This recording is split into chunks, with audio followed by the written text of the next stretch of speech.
चलेगा दोस्तों। अपन चर्चा कर रहे हैं नॉरसेट 8 जो आपका एग्जाम है, उस एग्जाम में आपको किन किन पॉइंटों की ध्यान देनी है। दोस्तों ध्यान रखिएगा, सबसे पहला इंपॉर्टेंट है, आपके कुछ सवाल आते हैं और उन सवाल में एक पॉइंट आपका देखने को मिलता है कि सर नेगेटिव मार्किंग के लिए आपकी तरफ से हमें कुछ गाइडेंस। दूसरा आपको ध्यान देना पड़ेगा प्यारे दोस्तों, पास होने के लिए टाइम मैनेजमेंट। नेक्स्ट इंपॉर्टेंट चीज है कि एंजाइटी को कंट्रोल करने की आवश्यकता है, ध्यान रखिएगा। और अपना बेस्ट कैसे दिया जा सकता है,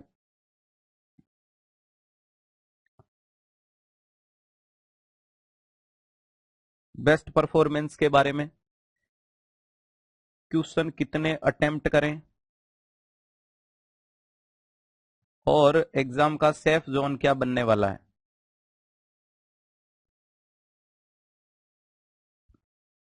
ध्यान रखिएगा, मैं एक एक पॉइंट पे आपके सामने चर्चा करने की कोशिश करता हूं। अगर मैं सबसे पहला पॉइंट अगर अपने पास में या एक में और लिख लेता हूं, स्ट्रेस, यहीं से बात को शुरू कर रहा हूं। एक एक पॉइंट को बहुत अच्छे से देखिएगा। अगर आप प्यारे दोस्तों नॉरसेट 8 का एग्जाम दे रहे हैं तो सबसे पहला सवाल आता है कि सर लास्ट मोमेंट पे अब स्ट्रेस का लेवल बढ़ता जा रहा है। अब स्ट्रेस का लेवल बढ़ने का कारण भविष्य को लेकर के विचलितता भी हो सकती है, भविष्य को लेकर के सिक्योरिटी अनसिक्योरिटी के वो लेकर के सोशल प्रेशर है, इकोनॉमिकल प्रेशर है, और इसके अलावा मेंटल प्रेशर बढ़ता जा रहा है। तो प्यारे दोस्तों एक चीज क्रिस्टली दिमाग में रख लेना कि दबाव और तनाव कभी किसी भी परिणाम को नहीं ला सकते। इसको तो आपको छोड़ना ही पड़ेगा, किसी भी कीमत पे छोड़ना पड़ेगा। आपके होने वाले नॉरसेट एग्जाम के लिए अगर आप इस स्थिति को लेकर के एग्जाम में उतर रहे हो कि नहीं मुझे तो करना ही है, मुझे तो सिलेक्शन निकाल के ही लाना है, करो और मरो की स्थिति में, तो कहीं ना कहीं आपके सिलेक्शन होने के चांसेस थोड़े कम हो जाते हैं। तो कृपया करके हम्बल रिक्वेस्ट है, हर बच्चे को यह सोच के जाना है कि मैंने आज तक जो पढ़ा, पिछले 6 महीने 12 महीने 1 साल 2 साल में जो पढ़ा, वो जवाब देने जा रहा हूं, न कि मैं करो और मरो की स्थिति लड़ने जा रहा हूं। मैंने पिछले इतने दिनों में जो थ्योरी पढ़ी, पिछले मैंने इतने दिनों में जो सवाल पढ़े, मैंने जवाब पढ़े, उनका जवाब देने जा रहा हूं कि आखिरकार इतने दिन मैंने युद्ध की तैयारी की थी, उसमें कैसे युद्ध के गुर सीखे।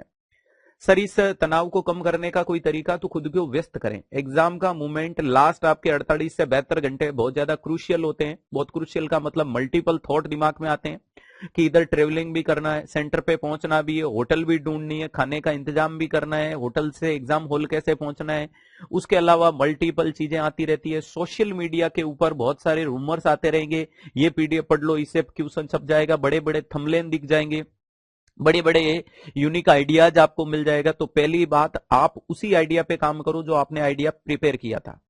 आपको लास्ट मोमेंट पे मेरा यह निवेदन है कि कोई भी विद्यार्थी कुछ भी पढ़ने की आवश्यकता नहीं है। लास्ट आपको 48 से 72 घंटे में ज्यादा विचलित और परेशान होने की जरूरत नहीं है, क्योंकि अभी तक जो तैयारी की है उसका भी अपन घास काट लेंगे अगर ज्यादा तैयारी में इन्वॉल्वमेंट हो गए। तो क्या लास्ट मोमेंट पे बड़ी पढ़ाई की जरूरत है? नहीं। लेकिन अगर आपने अपने कोई सेल्फ नोट्स बना रखे हैं, सेल्फ नोट्स का मतलब मान लीजिएगा 30 पेज है, 40 पेज के कोई शॉर्ट नोट आपने बना रखे हैं, जैसे कि फंडामेंटल के कैथेटर की साइजें वगैरह बना रखी है कि भाई मेल कैथेटर फीमेल कैथेटर कितने साइज का है, या आपने एंटीडोट वगैरह का सवाल बना रखा है, या आपने कॉमन ईसीजी की भाई वेंट्रिकुलर फिब्रिलेशन की ईसीजी कैसी है, पल्सलेस वीटी की कैसी है, सुप्रा वेंट्रिकुलर टेकिकार्डिया कैसा है, या आपने ओबीजी में ट्रिपल मार्कर क्वाड्री मार्कर के बारे में सवाल बना रखा है, या आपने एंटीसाइकोटिक मेडिकेशन या इसके अलावा आपने डिफेंस मैकेनिज्म का बना रखा है। ऐसे करके अगर आपने कुछ ट्रिक बना रखी है, आपने कार्डियक कैथेटराइजेशन, सीवीपी क्या होता है, जुगुलार मेन प्रेशर कैसे चेक करते हैं, इन्वेजिव ब्लड प्रेशर क्या होता है, शॉक क्या होता है, बर्न क्या होता है, बेड शोर क्या होता है, इसके अलावा एडीआर एट्रोपिन कैसे काम करती है, ऐसे कुछ शॉर्ट सेंटर्ड अगर आपने नोट्स बना रखे हैं 40-50 पेज में, तो उसको आप लास्ट समय में पढ़ सकते हैं। लेकिन अननेसेसरी ये सब्जेक्ट पढ़ लूं, वो थ्योरी पढ़ लूं, वो क्वेश्चन पढ़ लूं, ऐसा काम ना करें। लगातार लास्ट मोमेंट में खुद को व्यस्त रखें, और व्यस्त उसमें रखें कि या तो आप परिवार से बात करें, मम्मी पापा से, भाई बहन से, क्योंकि वो क्या करेंगे कि एग्जाम की बात कम करेंगे, और करेंगे तो भी पॉजिटिव करेंगे, और दूसरी बात ज्यादा करेंगे तो आप एंजाइटी में नहीं आओगे।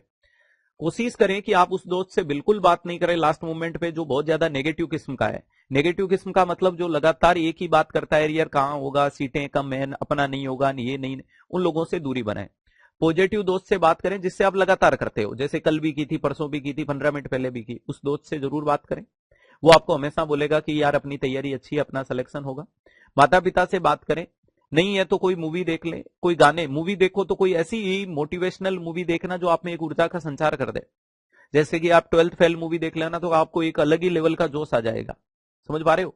पूरी 2-2.5 घंटे की मूवी देख लेना ताकि एंजाइटी टेंशन भी नहीं होगा, और एकदम 3 इडियट्स मूवी देख लेना। समझ पा रहे हो?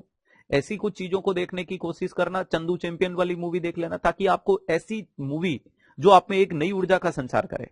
समझ पा रहे हो? नहीं तो गाने सुन लेना, कोई कॉमेडी देख लेना, ताकि आप जैसे ही खुद को व्यस्त करोगे तो अननेसेसरी एक्स्ट्रा दिमाग में जो थॉट आते हैं वो खत्म हो जाए। लास्ट मोमेंट में किसी भी सब्जेक्टों को घूमने की जरूरत नहीं है। हर एक विद्यार्थी को एग्जाम से जस्ट पहले वाली रात लगता है कि मुझे कुछ नहीं आता, तो ये सर बच्चे को लगता है। आपको चिंतित और विचलित नहीं होना है। जैसे ही एग्जाम हॉल में 4-4 ऑप्शन सामने आएंगे, अपने आप उत्तर आता जाएगा, घबराने की जरूरत नहीं। तो पहला सवाल, स्ट्रेस के लिए क्या करो, खुद को व्यस्त करो, बिजी करो, ताकि आपके दिमाग में आने वाला स्ट्रेस नहीं आ पाएगा। दूसरी चीज सर, नेगेटिव मार्किंग को करने के लिए एग्जाम से पहले जो तरीके मैंने बताए थे वो एग्जाम से पहले लागू होते हैं, यानी लिख लिख के क्वेश्चन प्रैक्टिस। अब एग्जाम हॉल में नेगेटिव मार्किंग कम करने का तरीका क्या होगा? आप पहले नंबर क्वेश्चन से पढ़ करके जवाब देने की कोशिश कर रहे हो दोस्तों। आपको अपने पेपर को 3 लैंडमार्क में डिवाइड करना है कि एक तो 100% आता है, एक 50-50 है, और एक प्यारे दोस्तों 75-25 है। यानी आपके पेपर में कुछ सवाल होंगे जिनका आंसर आपको 100% आता है, जैसे कि पूछ लिया एंटीडोट ऑफ हिपेरिन, या पूछ लिया कि फ्लोरेंस नाइटिंगेल का जन्म कहां हुआ। ऐसे क्वेश्चन जिनका जवाब 100% आता है, ये आपको अटेम्प्ट करना है अभी का भी। दूसरे कुछ सवाल होंगे जिनका जवाब प्यारे दोस्तों आपको 50-70% चांस है कि राइट है। कुछ सवाल हैं जिनका 25% चांसेज है कि सही है। ये 3 प्रकार के आपके सामने पेपर का लेवल बनता है। 100% आंसर, 75% आंसर और 25% आंसर। तो प्यारे दोस्तों, जब आप क्वेश्चन को अटेम्प्ट कर रहे हो, आपके कॉलोजम बने हुए हैं अलग अलग सेगमेंट के, ABCD जैसे कुछ बने होंगे। आपको सबसे पहला उस क्वेश्चन को डील करना है जो 100% आंसर आता है, जिसको देखने की जरूरत है। क्वेश्चन का आंसर पुट करते टाइम अगर आपको किसी भी सवाल का जवाब विद इन सेकंड आ जाता है, तो भी आप उस सवाल को 10 सेकंड तक टाइम दोगे। आपको जल्दबाजी नहीं करनी है, क्योंकि जल्दबाजी आपको ले डूबेगी। अगर किसी भी सवाल का जवाब आपको विद इन सेकंड आ जाता है, तो भी आपको 10 सेकंड तो देखना है कि कहीं उसमें कोई घुमाव तो नहीं है। लेकिन हर एक सवाल के दौरान आपको इतना ज्यादा बाल की खाल भी नहीं निकालनी है कि आप सवाल का अर्थ का अनर्थ कर दो। समझ पा रहे हो? जैसे कि एग्जामिनर ने तुमसे सिंपल पूछा होगा कि normal value of blood pressure 120/80 mmOF होती है, लेकिन अपन सोचते हैं नहीं, दिल्ली एम्स ने पूछा, ये थोड़ी हो सकता है, कुछ तो राज है। इतना ज्यादा भी CID नहीं लगाना कि आप आता हुआ गलत कर दो, लेकिन इतनी जल्दबाजी भी नहीं करनी कि पहला ऑप्शन 120/180 था और आपने वो क्लिक कर दिया। समझ में आया? तो हर एक सवाल को मिनिमम, ये मिनिमम टाइम है, इससे कम तो किसी भी सवाल को अटेम्प्ट नहीं करना चाहिए। 11 नंबर की ब्लेड ही क्यों ना पूछे। समझ में आ गया? लेकिन 1 मिनट से ज्यादा किसी भी सवाल को देना भी नहीं है, यह मैक्स टाइम है। 1 मिनट से ज्यादा किसी भी सवाल को देना भी नहीं है, क्योंकि छोटा सवाल भी अपने को उतना ही नंबर देगा जितना बड़ा सवाल देगा। एंटीडोट ऑफ हिपेरिन भी 1 नंबर देके जाएगा, बोले तो बराबर नंबर देगा, और कोई बहुत बड़ा कोई ब्रुगाडा सिंड्रोम का जवाब दोगे तो भी उतना ही देगा। तो कोशिश करें कि हमें सवाल को पहले वो सवाल करें जो 100% आते हैं। दूसरा, किसी भी सवाल को 10 सेकंड से कम का समय नहीं देना, और 1 मिनट से ज्यादा किसी को नहीं देना। तो इससे आपका टाइम मैनेजमेंट सुधर जाएगा। आपको लास्ट मोमेंट पे ये फील नहीं होगा कि टाइम बहुत कम है। That's clear? दूसरी इंपॉर्टेंट चीज, जब भी आपका आंसर ए ऑप्शन आता है तो थोड़ा सा सवाल को फिर से गंभीरता से देखें कि क्या मैं सही हूं या नहीं हूं, क्योंकि एग्जामिनर पहला ऑप्शन गलत डालने की ज्यादा तरकार रखता है और बी और सी और डी के अंदर राइट आंसर डालने की कोशिश करता है। क्योंकि जैसे ही अपन क्वेश्चन पढ़ेंगे ए दिखते ही अपने को लगेगा राइट, तो इतनी जल्दबाजी ना करें। ठीक है? तो इस माध्यम से आप नेगेटिव मार्किंग कंट्रोल कर पाएंगे। दूसरा, प्यारे दोस्तों, अगर आपको लगा कि पहला सवाल आपको नहीं आता, स्किप। दूसरा नहीं आता, स्किप। तीसरा नहीं आता, स्किप। अब इस चीज से आपको परेशान नहीं होना है। कई बार क्या होता है कि बच्चा 1 2 3 4 5 स्किप करने के बाद उसको लगता है कि पेपर मेरे रडार का ही नहीं है और अब तो मैं टिप्पे मारना शुरू कर देता हूं। तो तीसरे सवाल से तुक्के शुरू मत कर लेना, क्योंकि एग्जामिनर पेपर ओवरऑल बनाता है। पूरे पेपर के दौरान मान के चल लेना कि प्यारे दोस्तों 20 ऐसे सवाल होंगे जो पूरे एग्जाम का एटमोस्फियर ये कर देंगे कि पेपर बहुत टफ है। उस पूरे पेपर में 40 ऐसे सवाल हैं जो सबको ये महसूस करवाएंगे पेपर बहुत इजी है। तो आप लोगों का ये टारगेट होना चाहिए कि जो दुनिया सही कर रही है वो मैं किसी भी कीमत पे गलत ना करूं। समझ पा रहे हो? क्योंकि पहले उन पे फोकस करेंगे फिर बड़ी चीज पे जाएंगे। तो आते हुए सवाल किसी भी कीमत पे गलत नहीं होने चाहिए, और गलत न होने का सिर्फ उसका रीजन होगा समय दो। आते हुए सवाल गलत कब नहीं होंगे? जब आप उस क्वेश्चन को टाइम दोगे तो वो गलत नहीं होगा। पहली चीज क्लियर हुई। हाँ, दूसरे नंबर पे मैंने इंपॉर्टेंट चीज बोला कि अगर कोई मान लीजिएगा 4 लाइन का सवाल डेड लाइन के ऑप्शन है, आप उसको बिना पढ़े विद इन सेकंड स्किप कर दो। क्यों कर दो? क्योंकि मैं इसको बाद में देख लूंगा, अभी मेरे लिए टाइम मैनेजमेंट जरूरी है। अब क्या होता है दरअसल कि 5 लाइन का या 6 लाइन का सवाल है, मैंने 6 लाइन पढ़ी, उसके बाद मैंने बोला समझ में नहीं आया, फिर 6 पढ़ी, फिर डेड के ऑप्शन पढ़े, और 3 मिनट के बाद मैं इस निर्णय पे पहुंचा हूं कि मुझे स्किप करना है। तो क्यों ना ये निर्णय में विद इन सेकंड ले लेता? मेरे जैसे ही डिस्प्ले पे सवाल आया मैंने स्किप कर दिया। क्यों कर दिया? मैं बाद में देख लूंगा यार, मैं कर लूंगा, बाद में देख लूंगा। समझ में आई मेरी बात? तो पहली चीज क्या हो गया कि 100% आते हुए सवालों से शुरुआत करें ताकि कॉन्फिडेंस बढ़ेगा। क्रिकेट में आपको पता है बैट्समैन के पहली बॉल बैट पे आ जाती है तो सारी बॉल बाउंड्री पार जाती है। क्यों? कॉन्फिडेंस। दो चीजें बहुत इंपॉर्टेंट है। तुम पेपर पे हावी हो जाओगे, तुम पास हो जाओगे। पेपर तुम्हारे ऊपर हावी हो गया, वो तुम्हें ऊपर नहीं उठने देगा। आपने कुश्ती में, कबड्डी में देखा होगा कि एक बार कोई ऊपर आ जाता है तो फिर दूसरे वाले को ऊपर आने नहीं देता है। तो कोशिश करें कि आप पेपर के ऊपर हावी हो जाएं, पेपर आपके ऊपर हावी ना हो। पेपर पूरा मिला जुला आएगा, कोई टेंशन लेने की वाली बात नहीं है कि 10 क्वेश्चन 20 क्वेश्चन हार्ड होंगे, बाकी पूरा पेपर इजी होगा 80%। अब क्या होगा कि कई बार किस्मत का झोल चलता है, 80% इजी शुरू में आ जाते हैं तो कॉन्फिडेंस हाई कर देते हैं, फिर अपन उनको भी लपेट लेते हैं जो अपने को नहीं आ रहे। लेकिन कई बार क्या होता है कि पहला ही क्वेश्चन वो आ गया जो बहुत टफ है, तो अपन ने सोच लिया कि यार पेपर पूरा ही टफ है, तो ऐसा नहीं। 2-4 क्वेश्चन टफ आ जाते हैं शुरू में, तो घबराना नहीं है, क्योंकि वो कहते हैं ना कि अंधेरे लाख घने हो, सूरज को निकलने से थोड़ी रोक सकते हैं। तो सारा पेपर टफ नहीं है, आपको उस टाइम पेशेंस दिखाना है। पहला स्किप, दूसरा स्किप, तीसरा स्किप, चौथा स्किप, पांचवा स्किप, चाहे 10 छोड़ने पड़ जाए, क्या फर्क पड़ेगा? आगे भी तो 90% पेपर पड़ा है। तो उस टाइम आपको जल्दबाजी में निर्णय नहीं लेना है, यानी पेपर को आराम से शुरू करना है। क्लियर है? पेपर के ऊपर आप हावी रहोगे, पेपर को अपने ऊपर हावी नहीं होने दोगे।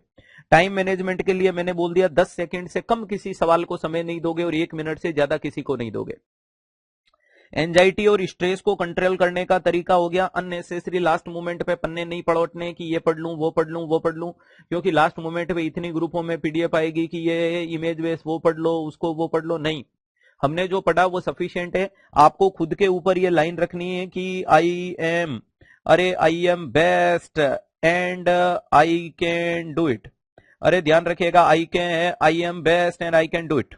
वेरी इंपॉर्टेंट चीज कि मैं बहुत बेस्ट हूं और मैं बहुत अच्छा करके जाऊंगा। Today is my day, God is always with me. ध्यान रखिएगा कि आज का दिन मेरा है, भगवान मेरे साथ है, मेरी मेहनत में कमी नहीं है, और जितना मुझे आता है मेरे से ज्यादा किसी को नहीं आता, और जो मुझे नहीं आता वो पूरे विश्व में किसी को नहीं आता। अगर ये लाइन तुम एग्जाम सेंटर में घुसते घुसते खुद से बोलोगे तो मैं गारंटी देता हूं कि बाहर चेहरे पे मुस्कुराहट लेके आओगे और आप पास होके दिखाओगे। जितना ज्यादा खुद को एग्जाम के एटमोस्फियर में कूल रखोगे तो उतना दिमाग काम करता है। दिमाग को जितना प्रेशर दे दोगे दिमाग काम नहीं करेगा। तो कोशिश करें कि शांत बने रहें। बेस्ट परफॉर्मेंस का मतलब हो गया कि जितना खुद को कूल काम रखोगे उतना बेस्ट रिजल्ट निकल के आएगा। क्यों आएगा? कि एग्जामिनर सवाल में किन चीजों को घुमाने की कोशिश करेगा उसको समझेंगे। क्वेश्चन को अटेम्प्ट करते टाइम प्यारे दोस्तों, जिस प्रकार से मैं आपको 360 की रोज क्लास में पढ़ाता हूं वैसे आराम से पढ़ें कन्वर्ट करते हुए। जैसे कि क्वेश्चन लिखा है कि patient come into emergency department with the history of nose bleed, डिज्निया and anxiety. आप इसको हिंदी में बोलो, एक मरीज इमरजेंसी में आया है जिसको नाक से खून निकल रहा है, जिसको तनाव बना हुआ है, और वो भैया जी गंभीरता में चल रहा है, सांस में तकलीफ है। ऐसे करके जब आप पढ़ोगे तो क्वेश्चन इजी हो जाता है। आपको पता होगा कि जब भी मैं 360 में सोल्व कराता हूं आपके गलत नहीं होता और एग्जाम हॉल में गलत होता है। तो इसका कारण यह है कि आप उसकी लैंग्वेज को कन्वर्ट नहीं कर पा रहे हो। इंपॉर्टेंट चीज है कि क्वेश्चन के अंदर हर एक क्वेश्चन में कुछ टर्निंग पॉइंट होता है, और टर्निंग पॉइंट में जैसे कि मैं बोलूं तो प्यारे दोस्तों नाम आता है except, expect, least, most, highest, lowest, lethal, most common, ऐसे कुछ शब्द आते हैं। इसके अलावा not, include, exclude, question, documentation, ऐसे कुछ सवाल आते हैं जो पूरे के पूरे जो पूछी गई 4 लाइनों का जवाब परिवर्तन कर देते हैं। तो ध्यान रखिएगा कि अगर एक्सेप्ट आए तो हाईलाइट करो दिमाग में कि छोड़ के। एक्सपेक्ट का मतलब अनुमानित, लीस्ट का मतलब कम, मोस्ट का मतलब ज्यादा, हाईएस्ट का मतलब सबसे ऊपर, लोएस्ट का मतलब सबसे नीचे, लीथल का मतलब जानलेवा, मोस्ट कॉमन का मतलब सर्वाधिक, नोट का मतलब नहीं, इंक्लूड का मतलब सम्मिलित, एक्सक्लूड का मतलब छोड़ना, क्वेश्चन का मतलब अगर कोई बात गलत बोले तो क्वेश्चन करो, ऑब्जेक्शन करो, डॉक्यूमेंट, नॉर्मल डाटा आए तो डॉक्यूमेंट करो। इसके अलावा असेसमेंट, अगर असेसमेंट पूछे तो सिर्फ असेसमेंट करो, न ट्रीटमेंट करो, न डायग्नोसिस करो, न ज्ञान दो। अगर आपसे पूछे प्लानिंग करो तो सिर्फ प्लानिंग करो, प्लानिंग का मतलब बातें बोलो। अगर आपसे बोले कि सवाल में इंटरवेंशन करो तो इलाज करके दिखाओ, ज्ञान मत बांटो। अगर आपसे पूछे डायग्नोसिस करना है तो सिर्फ डायग्नोसिस करो और कुछ मत करो। और अगर आपसे पूछे कि इवैल्यूएशन करना है तो पता करो कि क्या मामला रहा। समझ में आ गया? तो जो पूछा जाए वो करो। जैसे पार्किंसन का मरीज है, पार्किंसन में पिन रोलिंग ट्रिमर भी होता है, पार्किंसन में कार्बिडोपा लीवोडोपा भी देते हैं, पार्किंसन में डोपामिन की कमी है। तीनों स्टेटमेंट सही है, लेकिन उन्होंने पूछा किसकी कमी है और आप बोल रहे हो पिन रोलिंग ट्रिमर। अरे नहीं, आपसे पूछा कमी किसकी है तो आपको सिर्फ बताना था डोपामिन। समझ में आ गया? तो असेसमेंट पूछे तो असेसमेंट, प्लानिंग पूछे तो प्लानिंग, इंटरवेंशन बोले तो इंटरवेंशन, डायग्नोसिस बोले तो डायग्नोसिस और इवैल्यूएशन बोले तो इवैल्यूएशन। ये आपके क्या करेगा, क्वेश्चन गलत होने की प्रोबेबिलिटी को कम कर देगा और सवाल को अच्छे से पास करवाया। ऐसे सवाल में जो पॉइंट आते हैं उनको दिमाग में हाईलाइट करके रखें। नेक्स्ट इंपॉर्टेंट चीज है सर क्वेश्चन कितने अटेम्प्ट करें। तो प्यारे दोस्तों, दुनिया का कोई तुरंखा पेपर में बैठेगा उसके 10 से 15 क्वेश्चन गलत होते हैं, ये मान के चलना। हिडन माइंड से होते हैं, जानबूझ के कोई नहीं करता। तो अपने को पेपर में पास होने के लिए जो आपका क्वालिफाइंग क्राइटेरिया है, जो आपका क्वालिफाइंग क्राइटेरिया देखने को मिलता है, उस क्राइटेरिया से 20% क्वेश्चन एक्स्ट्रा करने हैं मिनिमम। ये तो मिनिमम, कम से कम कितने करूं? देखो हाईएस्ट कितने करूं तो हाईएस्ट तो पूरे कर दो, हाईएस्ट का कोई तोड़ नहीं होता है। सर मैं हाईएस्ट कितने अटेम्प्ट करूं, जितनी तेरी औकात है उतने कर, जितने तुझे आ रहे हैं। लेकिन सर मैं कम से कम कितने करूं कि मैं कम से कम पीडीएफ चेक करने की कगार में रहूं। समझ में आ रहा है? एक बार एक बच्चे ने क्वालिफाइंग क्राइटेरिया से भी कम अटेम्प्ट कर लिए तो कोई मतलब ही नहीं है। तो मिनिमम कितने अटेम्प्ट करूं? तो मिनिमम प्यारे दोस्तों कम से कम कितने अटेम्प्ट करने हैं? तो मिनिमम करने हैं, क्वालिफाइंग क्राइटेरिया कितने सवालों से बनता है उसमें 20% ऐड कर देना। एससी वाले एससी में, एसटी वाले एसटी में, ओबीसी वाले ओबीसी, ईडब्ल्यूएस वाले ईडब्ल्यूएस और जनरल वाले जनरल। समझ में आ गई? Maximum attempting according to your knowledge, according to your preparation. समझ में आया? मिनिमम कितनी अटेम्प्टिंग होनी चाहिए? तो क्वालिफाइंग में +20 तो करने ही करने। ठीक है। एग्जाम सेफ जोन कहां बनेगा? तो एग्जाम सेफ जोन कभी ज्यादा अननेसेसरी चीजों को करने से, अननेसेसरी चीजों को छोड़ने से नहीं होता है। सेफ जोन का मतलब आपकी एक्यूरेसी से सेफ जोन तैयार होता है। अगर कोई व्यक्ति अपनी क्वालिफाइंग से लगभग 20% तो मिनिमम हो गया, मैक्सिमम जितने कर पाऊ उतने कर लीजिएगा। और सेफ जोन का मतलब यह होता है कि आपके पास में ये दिमाग में थॉट होना चाहिए कि अगर कोई व्यक्ति 100 क्वेश्चन अटेम्प्ट कर रहा है तो मान के चलना कि तेरे 15 क्वेश्चन बहुत ईमानदारी से किया और तूने हर सवाल को 100% या 75% प्रायोरिटी देके किया, तो भी तेरे 10-15 गलत होंगे। अब 10-15 तूने सोचा मतलब एग्जामिनर 20 गलत कर देगा, यानी आपके ऑन एंड एवरेज 80 के आसपास सही हो रहे हैं। तो ये चीजें इस प्रकार से आपको अपना सेफ जोन निकालना है। तो मैंने कुछ पॉइंटों पे चर्चा करने की कोशिश की, stress, anxiety, time management, negative marking, best performance, question attempting और एग्जाम सॉफ्ट जोन। फिर से वापस कह रहा हूं, तुम्हें जितने आता है तुमसे ज्यादा किसी को नहीं आता। एक एग्जाम जिंदगी का रोल डिसाइड नहीं करता है, न पुराना प्रीवियस ईयर का रोल डिसाइड करेगा। कुछ बच्चे इस चीज से भी चिंतित होंगे, सर मैं 8 बार फेल हो गया, 10 बार हो गया, कोई फर्क नहीं पड़ता। सचिन का हर क्रिकेट का मैच एक यूनिक मैच होता था। पुराने मैचों में तुमने सेंचुरी लगाई तो भी तुम अगले में क्लीन बोल्ड हो सकते हो, और अगर तुम इतने दिन क्लीन बोल्ड हुए तो अगले में सेंचुरी लगा सकते हो। तो सेम चीज है कि तुम्हारा होने वाला नॉर्सेट का पेपर एक यूनिक पेपर होगा और वो उस दिन, उसी जगह, उसी लेवल को डिसाइड करेगा। एक एग्जाम कभी भी किसी भी व्यक्ति के नॉलेज को डिसाइड नहीं करता, इसलिए टेंशन लेने की आवश्यकता नहीं है। बस उसका मतलब यह है कि हमने जो पढ़ा, लेकिन उस दिन हम कितना खुद को कंट्रोल में रख पाएंगे, उतना बेस्ट रिजल्ट देके दिखाएंगे। अगर आप अननेसेसरी चीजों में परेशान हो जाओगे तो आती हुई चीजें नहीं सही कर पाओगे और मामला बिगड़ जाएगा। तो पेपर के ऊपर आपको हावी रहना है, पेपर आपके ऊपर हावी नहीं होना चाहिए। नेगेटिव मार्किंग कंट्रोल करने का तरीका, आराम से शांत स्वभाव के साथ पेपर को अटेम्प्ट करो। दिए गए 4 ऑप्शन में से बेस्ट ऑप्शन को चूज करो। कुछ भी समझ में नहीं आता तो सवाल में से ऑप्शन को एलिमिनेट करना शुरू करो कि भाई ए पक्का नहीं होगा, डी पक्का नहीं होगा, अब दिमाग लगाओ बी और सी में। समझ में आ गया? इस प्रकार से आपको पेपर को अटेम्प्टिंग करना है। नर्सिंग के सिलेबस पे ज्यादा फोकस करना है। नॉन नर्सिंग के पोर्शन में पहले आप कुछ कॉमन सब्जेक्ट होते हैं जो पक्का आपको आ जाते हैं, जैसे कि रीजनिंग, तो उसके बाद आप रीजनिंग पे जाएं, और जिन बच्चों की मैथ्स स्ट्रांग है फिर मैथ्स पे जाएं। समझ में आ गया?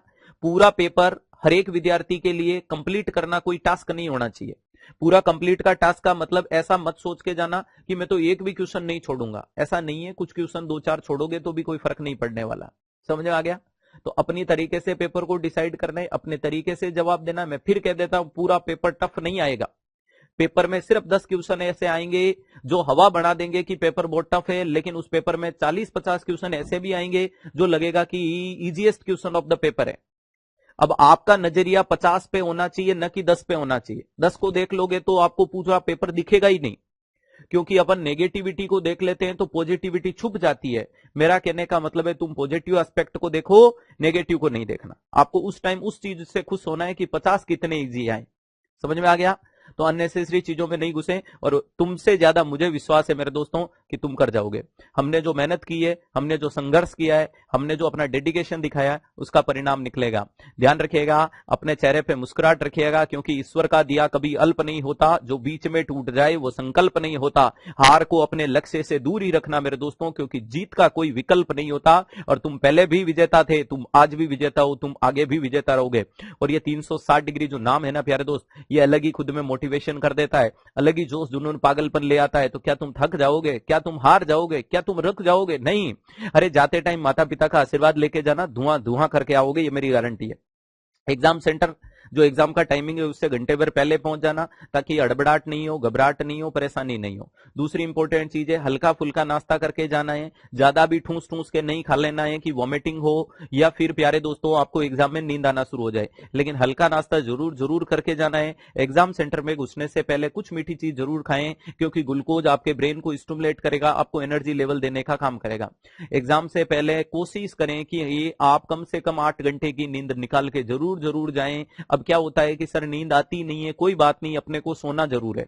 लेकिन वेरी इंपॉर्टेंट चीज है, एग्जाम में कई बार बच्चे को लास्ट मोमेंट पे पूरी रात नींद नहीं आती, और सुबह आते आते 4 बजे 5 बजे इतनी गहरी नींद आती है कि सोता ही रह जाए। तो ऐसा नहीं करें, 2-3 अलार्म लगा लें, 2-3 दोस्तों को इन्फॉर्म कर दें। क्लियर है? एग्जाम कंप्लीट होने के बाद अननेसेसरी पेपर को पढ़ पढ़ के परेशान नहीं होना है। उसके बाद जिस शहर में सेंटर है उसको घूम के आना। क्लियर है? उस शहर को आराम से घूम के आना, चिल मारना, क्योंकि जो होना था वो हो चुका। अब उसके बाद अपने को टेंशन नहीं लेनी है, क्वेश्चन मैच नहीं करना है। गोली मारो, जो हुआ अपनी तरफ से अपन ने बेस्ट कर दिया। उसके बाद जिंदगी को आराम से उस शहर में घूमो, मस्त तरीके से एंजॉय करके आओ, 1-2 दिन का रेस्ट लो और फिर पढ़ाई में लग जाओ। क्योंकि हमारा टारगेट था सिलेक्शन। जिस दिन ज्वाइनिंग लेटर हाथ में आ जाएगा उस दिन किताब को बंद कर देंगे। समझ में आ गया? क्योंकि अभी प्री निकालने के बाद अपने को मेंस भी तो तैयारी करनी है, और peak level of the study चल रही है, तो अपन किसी भी हालत में नहीं रुकेंगे, नहीं झुकेंगे, नहीं थकेंगे। That's clear? उम्मीद है कि ये वीडियो अच्छा लगा होगा, और ये वीडियो अच्छा लगा तो इसको अटक से कटक और कश्मीर से कन्याकुमारी तक भेज दीजिएगा। और कोई इंपॉर्टेंट टॉपिक जो लाइन मेरे से छूट गई तो इसके कमेंट बॉक्स में छोड़िएगा। हो सका बहुत इंपॉर्टेंट पॉइंट तो मैं या तो वीडियो दूंगा, नहीं तो उसका रिप्लाई जरूर दूंगा। क्लियर है? तो मेरी तरफ से, पूरे डेम्स परिवार की तरफ से आपके उज्जवल भविष्य की शुभकामनाएं, और तुम कर जाओगे, क्योंकि डेम्स है तो एम्स है, हारना नहीं है, जीतने के लिए पैदा हुए हैं, जीत के दिखाएंगे। वो कहते हैं ना कि उड़ान वालों उड़ान पर वक्त भारी है, अब की बार परों की नहीं हौसलों की बारी है। और दुआ करे सलामत रहे मेरी हिम्मत, क्योंकि एक चिराग कई आंधियों पे भारी है। और तुम तो वो चिराग हो प्यारे दोस्तों, जो कितनी भी आंधी तूफान क्यों नहीं आ जाए, रुकेगा, झुकेगा, थकेगा नहीं, जीतने के लिए आया, जीत के दिखाएगा। बहुत बहुत धन्यवाद।